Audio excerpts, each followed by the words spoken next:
Hello, everybody, and welcome back to another episode of the Mighty Melbourne Stars podcast. Today we're reviewing the Brisbane Heat game. They handed us our first loss of the season up at the Gabba. So obviously a lot of talking points coming out of that this morning. So I'm joined by Sam. How you doing today, Sam? Hey mate, thanks for having me on board.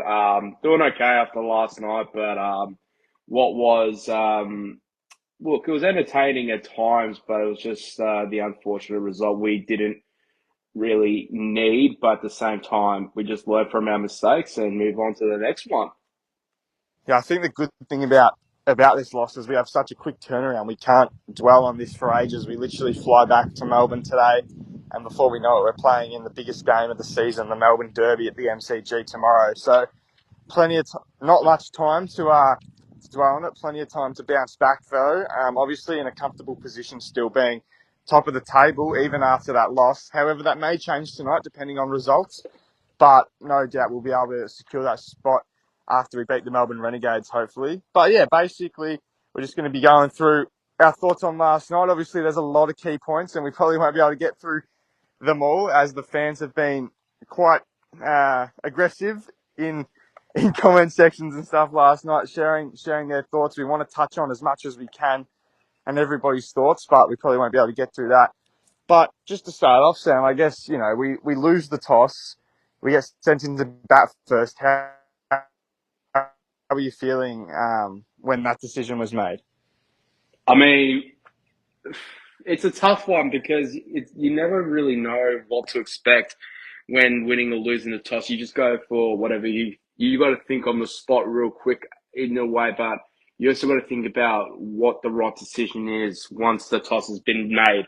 So for in our case, for Brisbane to choose to bowl first, I think that's what it was. Because I didn't set a toss. I think they thought that'd be a disadvantage to us in a way, but in saying that, it was at first, but because we got off to a good start straight away, getting 50 off the first four overs, and then slowly started losing wickets with Harper's wicket, and then you got Tommy Rogers getting out a few balls later, which obviously doesn't help. So in saying that, we got off to a good start, but we had a bit of a minor collapse, and thankfully Stoin and Kellaway settled it down for us a bit and got us going. Yeah, no, I think that was an underrated partnership. It was a very crucial time in the game where Stein and Callaway were able to generate some runs and get the run rate flowing a bit more. But yeah, the start was really good. 0 for 47 off 4 overs in the power play. You can't ask for much more than that. We didn't lose a wicket, and we were well above the 10 over run rate. So that was really positive. And then it just felt like, obviously fielders get to move back once the power play's finished. Nathan McSweeney had clearly a good field set, and we were just struggling to find the gaps. And before you know it, dot balls build up. And at some stage, Harper or Rogers, one of them was going to have to take a risk, as the commentator said, to just get some runs on the board because we were starting to fall behind. And unfortunately, that risk didn't go so well. We saw Sam Harper fall. Another pretty impressive performance. 37, 39 runs in a short amount of time. He's really looking in good form.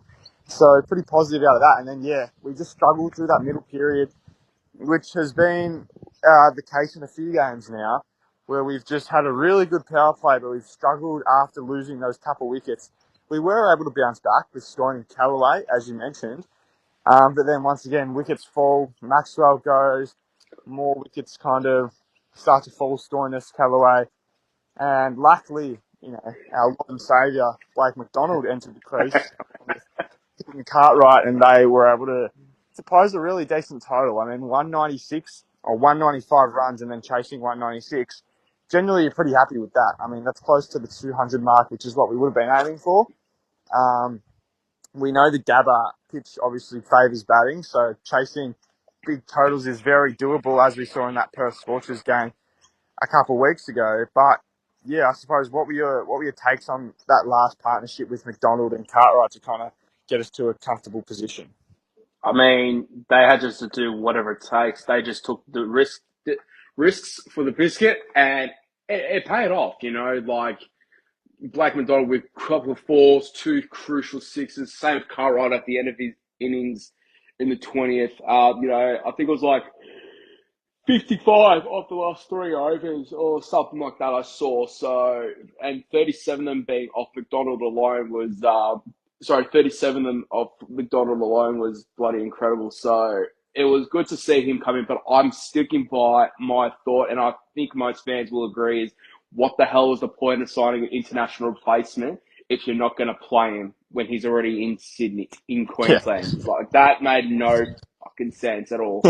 I'm sorry, but that is the most silliest thing I've ever heard. I swear, if he's not in the lineup tomorrow against the Renegades tomorrow, I'm gonna be very disappointed in our selection committee, because I feel Yeah. like we need a third international, and especially an opening batter like him could have really Yeah. helped us out. So obviously, my changes would be I'd drop Rogers in a heartbeat, but keep McDonald. Yeah.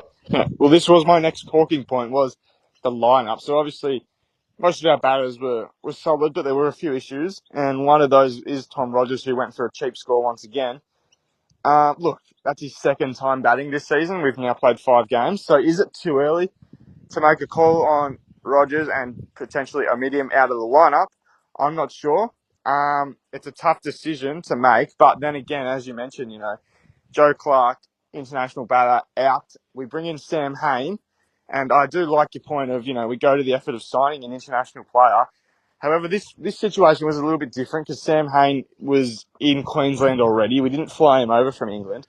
I'm not sure if he's got a dual citizenship or what the go is there, because he's gone to school in Queensland. He's played for Queensland before, so I don't know if you consider it a local or an international signing. Technically, he's still an international player.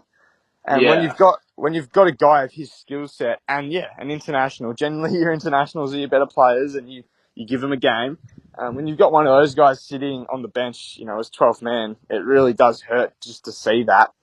But I don't know. We kind of wanted Rogers to be not that guy, but we wanted him to really step up this season, and it felt like he was going to do that after the Hurricanes game.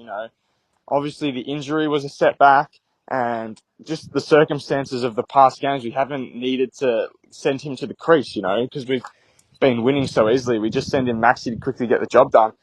But, when we bat a full 20 overs, we do see more batters to the crease, and they do have more time. So he was unable to really get going. And yeah, that's something to consider, because I don't think we'd be taking Blake McDonald out after the performance he's just had. So yeah, is the only logical swap, Sam Hain, the international, comes in for Tom Rogers? I think so. And yeah, where would you kind of have the batting lineup sitting for tomorrow night? Would you be moving Blake McDonald up? Would you be leaving him lower down? And would you add ooh, Hain in for Harper? uh, I'd hate Hayne for Rogers. To Sorry, start with sorry. in the Yeah, lineup. I meant Yeah, Rogers, you're not all good. Harper. I would swap. Just looking at the six from last night, I'll keep Harper at one, Hayne two, maybe to give him more of a fair crack at it. Maxwell three, Stoinis four, Kelly five, Cartwright six is the way I would go, and then Curran. But then again, you got McDonald, who just played a phenomenal innings. But that was on the depth end of the innings. So maybe swap Cartwright for McDonald, because I feel like he was more the aggressor than Cartwright is known for. So, I mean, that's how I would do it. But I think someone who did play a crucial role in the bowling line, if we're talking that, is definitely Swepson again. Back-to-back games where he's had multiple wickets, so it's good to see him find some rhythm finally, and same with Sids as per usual. So maybe a Yeah, change in that sense, but I'll make the one change. I'd bring in Hayne for Rogers if it's possible, but then again, we're hoping Clark's not out for too much longer, because, finals is just around the corner, as we both know, and we have a really good chance, or hoping things go away, we have a good chance of making it. The only way we stay first today is if, and it's very unlikely will happen, is if somehow, some miracle, the Sydney Thunder beat the Hurricanes tonight.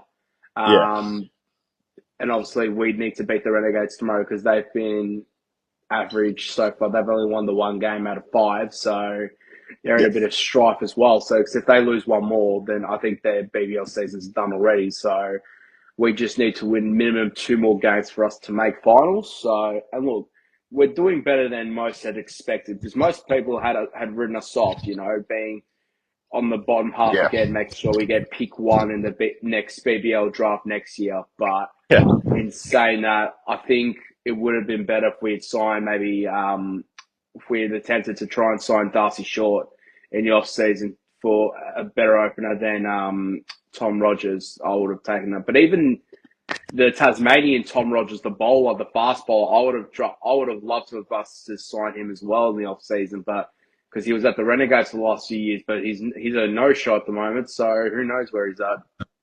Yeah, I believe he's injured right now. But yeah, I mean, I think we've covered the batting lineup, and yeah, it looks like they wanted to put trust in Rogers, which is totally understandable. But yeah, it's a short tournament, as we mentioned, and look, if we had got that fifth win, it wouldn't have secured us a final spot. I think we'd need that sixth win to lock us in the top four, but we obviously want to be aiming for first to get that home final and really give us the best shot at winning it all.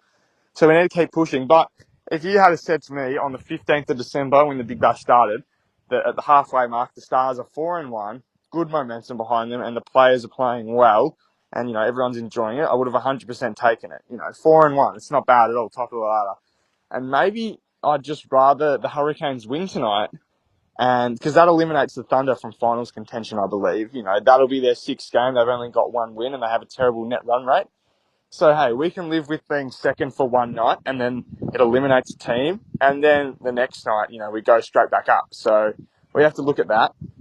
And I'd honestly rather the Hurricanes in second than the Scorchers, I think, because we don't want the Scorchers potentially playing at home, in in a qualifier or a challenger, or I'm not sure on which one they'd be in depending on results, but I'd much rather probably have the Hurricanes in the top two than the Scorchers. So you have to look at all those factors. But I think we've touched on the batting, on what our changes would be, and hopefully, yeah, Joey Clark isn't out for too much longer. We know it'll still be a couple games as he recovers from a hip injury, but he should be back for the last couple games of the season and finals because he is needed. So we move on to the bowling. A lot of questions around it, Sam. I had a lot of negative kind of comments, and the bowlers are copping a bit of strife last night. It's a tough one because the Gabba pitch, it favours batting a lot, so it's very easy to score runs. But that doesn't make an excuse for poor bowling. I think we bowled a lot of loose deliveries. Siddle's a Yeah. no ball, which went for 5 runs, and then a 6 off the free hit. That cost the game, but you can't look at that one error. Swepson bowled 2 off the pitch and then 1 over. Harris Ralph is very expensive. Tom Curran, not bad, but also quite expensive. It seemed like the pace was just not working. It just seemed like Max Bryant and even Zadie Barlow were just hitting anything for a boundary in those last 4 overs. And I forgot what the number was, but it was quite a large number that they needed. I think maybe even 70 off 4 overs. And I really thought we had the game in the bag, or at least close. And boy, was I wrong. It So, was like 49 off the last three, yeah. from what I saw this morning, and I thought, oh yeah, this could be. I wouldn't say this is an easy win, but we need to just make sure we don't bowl anything silly. And unfortunately, that did happen. With just looking at it, we had 7 wides, 1 no ball, a few buys, whatever, but that's standard. Sorry, 5 leg buys. Yeah. Fair enough. You can't. That doesn't go against the bowlers at all. It's just the wides and the no balls that do. So 13 extras. We could have saved 13 runs there, but at the same time, it's not. It's never going to be a perfect innings. So No, of course. We're going to have we a just few got. wides. We'll just we'll learn from it. Hopefully the pitch treats us well tomorrow night against the Renegades. I think we should consider maybe 1 or 2 changes. I'll bring in. I think Kane for Rogers is the big one for me, but yeah, I think that'd be the main change at the moment. I don't see anyone else coming in, to be honest. Yeah. So if And I don't see any anything, changes with the bowling lineup because a nah. lot of people were pretty negative after the game. Drop these guys. I'm like, guys, have a look at the leaderboard on the Big Bash app. All 4 of those guys that you've just called shit are the top wicket takers in the competition, and they're the reason we've been winning games. They've been able to hold teams to 128 we bowled the Thunder out for. I think we have And to give them under some credit. 160 every time. We got to give him credit. Yeah, 164 games in a row. Then the one time we have to defend, it comes down to the last few balls. We obviously didn't bowl our best, but we're going to bounce back. Once again, it was a tough bowling pitch, favoured the batting. But I think you've got to back those guys in. They've been phenomenal all season, and one bad game is not going to see them out of the team. So, yeah, I wouldn't be making any changes to the bowling lineup, would you? No, absolutely not. I'm looking at at it now. Like the Hurricanes, we got them for 9 for 158. Strikers 155. All Sydney Sixers all up for 144. You know, and they were the teams to beat, including the reigning premiers, Yeah, right? And the Thunder as well for 128. So we just have one bad game. It was bound to happen. People need to calm down, relax. You know, just don't yeah, forget people wrote us off. Like, that's what I yeah, can say. They wrote us off. Yes, we have a few tough games coming up against the Renegades twice. We have the Strikers at the G. We have the Sixers at the G. And then we finish off with the Scorchers in Perth. So out of those five, I seriously think if we win minimum 2 or 3 out of those 5, I think we are 100% safe in the top 4 again.